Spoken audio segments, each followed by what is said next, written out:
আজকে 3 দিন যাবত জ্যামে বসে আছে। কুমিল্লার মেয়র বাজার আপনার পরশু দিন জ্যামে পড়ছে, আস্তে আস্তে এখন কুমিল্লা জগন্নাথ টিকে আছে। আমরা মানে খাবো তো ওরকম কোনো ব্যবস্থা নেই। হোটেলে একটা ডিম দিয়ে ভাত নিতেছে 100 টাকা। আমরা কীভাবে চলবো? খাবার দাবার তো আমরা কালকে রাত্রে তো বাড়ি থেকে যা খাই আসছি এ পর্যন্ত, এগুলো এখনো পেটে আছে কিনা জানি না, বুঝছেন।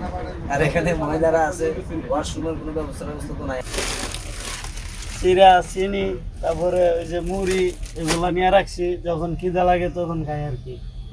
আর এমনি যদি বাইচান্স হোটেল কোথাও পাই তাহলে খাই, আর নাইলে এইভাবেই গাম গজাইতেছে আর কি। আমি যেটা মনে করি সেটা হচ্ছে যে রাস্তায় যদি কিছু পুলিশ প্রশাসন থাকে তাহলে এই জ্যামটা ক্লিয়ার হওয়ার সম্ভাবনা আছে।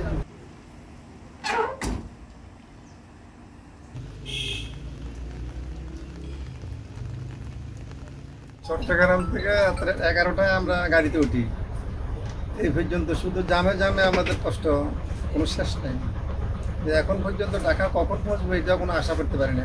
3 দিন বসে থাকার পরে গত রাত্রে 10টার সময় বান্দরবন থেকে টিপ ধরেছি, এ পর্যন্ত এই